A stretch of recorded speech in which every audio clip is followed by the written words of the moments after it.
family and I had always had trouble communicating with one another in the past. When things were meant to be simple to communicate, things became misunderstood. And from misunderstanding comes violent communication. When I was younger, I would try to escape the violent communication that was flowing through my home. I would try to find escape in my room, in my safe zone. Now I'm here as a young woman looking at the tools to have a sustainable conversation. And I think to myself how different it would be if I had those tools then, if my family had those tools. And I'm sure that a few of you have experienced this yourselves.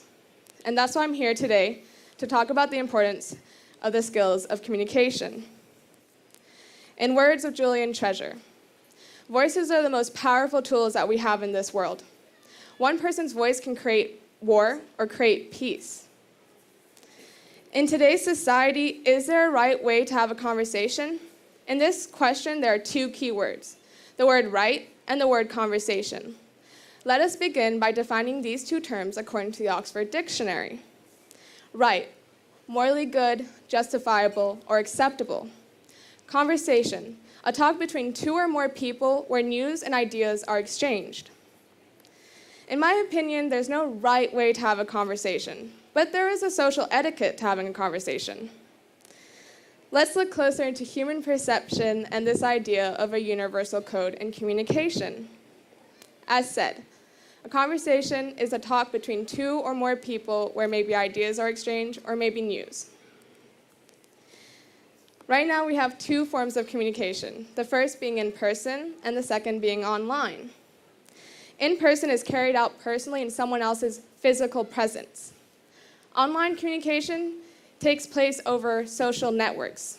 Some of the most common ones are video calls, phones, social networks, and others. Some of the social networks I use are YouTube, Facebook, Instagram, and WhatsApp. But of course, there's lots more. The International Data Corporation stated in 1995, 0.4% of the world's population used the internet. 23 years later, by 2017, that number had jumped to 54.4%. That's more than half of our world's population. That's 3,800,000,000 people online every day. Facebook recently celebrated its 2.2 billion active users. They call us, my generation, Generation Z. On average, we spend 250 minutes online a day. That's approximately 4 hours, and that's just the average. It obviously says a lot about who we are today. Now, whether we are communicating in person or online, we are always conversing, though the means are obviously very different. And the perception of the information shared is also very different. Perception is defined by its ability to see, hear, or become aware of something through your senses. We as humans have 5 senses: sight, hearing, taste, smell, and touch, all of which constructs the language of the human mind. NLP, the neuro-linguistic program, seeks to learn the language of the human mind.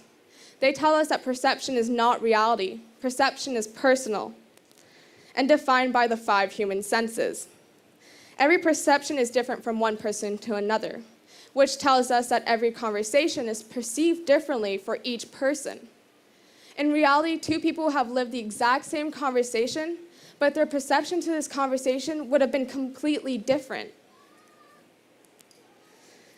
Take, for example, the best personal example I could give you, my mom and my dad. My dad has this one long life dream of getting himself a sports car. My mom is furious of this idea.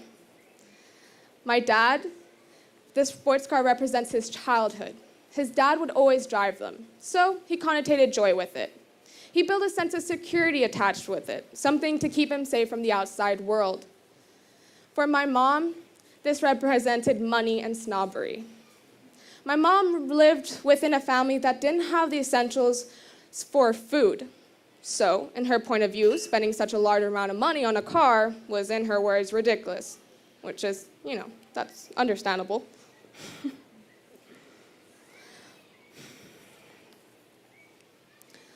So she negatively connotated with this car.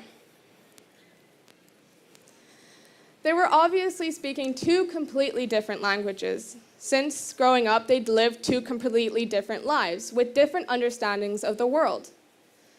When we're communicating with one another, we end up making things personal instead of taking the time to listen and understand the other person's point of view. Our perception of a certain moment is influenced by how we were raised and how we grew up. As said by Treasure once again, when we are communicating, we spend about 60% of that time listening. The only problem is we only retain 25% of that 60%. Listening is a way to understanding. If we don't, it can very much lead to misunderstanding. It is important to show the person that we are listening to them. Our body language shows that we are present and that they're not wasting their time. I find the rules of NAC very interesting for such situation. NAC, non-aggressive communication, is a four-step process: observation, feeling, needs, and request. We are asked in NAC to state our observations by putting all aside our emotions. Then express your personal feelings, stating the needs and requests from that person. If I were my dad, I could have said something along the lines of, Zora, you were upset when I talked about buying myself a sports car, which made me upset. I need you to understand that this car represents my childhood as much as my sense of security. I would be really happy if you were along board with this idea, this thing I want. A platform has been established.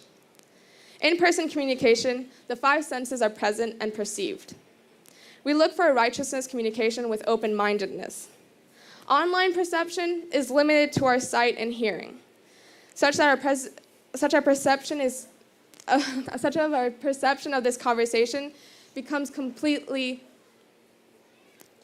a much more personal and completely personal experience. The moment is lived apart from one another. A conversation is always a two-way street. There will always be an action and a reaction. Now, when having an online conversation, there are many means to setting a tone. Take, for example, emojis and capital letters, all of which we use to show our emotions online, but can also very easily be misunderstood. The psychology behind cyberspace is mass. The platforms allows you to be anyone who you want to be with a complete freedom of expression. Someone can remain completely anonymous with the liberty to express how they feel, which they may not have face-to-face.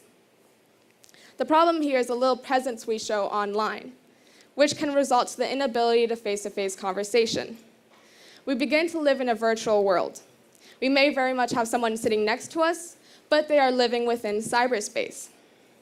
We are constantly online, so do we truly know how to communicate? There is no right and wrong on how to communicate, but is the online reality removing our human language by creating barriers in our senses? If losing one or more senses is considered a handicap, why is an online communication considered so? Regardless, we do continue to do so. People have always put boundaries to hold some form of respect, which we also do within the online world. I believe there's a proper etiquette to having a conversation, one that brings no offense. A proper etiquette where we don't judge by emotions, but by observations, as stated in NAC's strategy. Talk about your feelings, but do not implicate your emotions within your response. By doing so, we create a universal value in order to promote a common sense.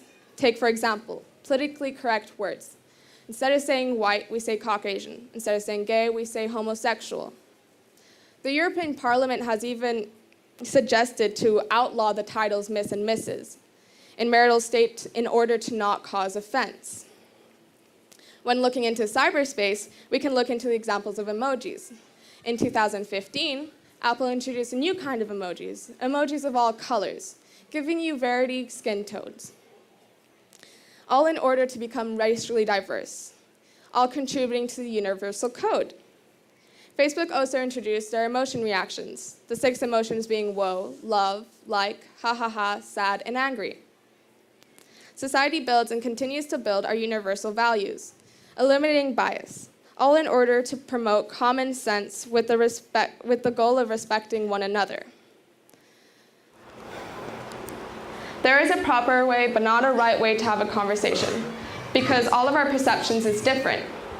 Some people may feel more comfortable communicating face-to-face, whereas some people may feel more freedom communicating online. There's no actual way of defining what is right, simply because the perception of the word right is completely different from one another. The definition remains an opinion, not a fact. Though we do follow codes that have been introduced to us by our society, codes that we live by, which makes us more understanding. The real question is, are we expressing our true selves? Thank you.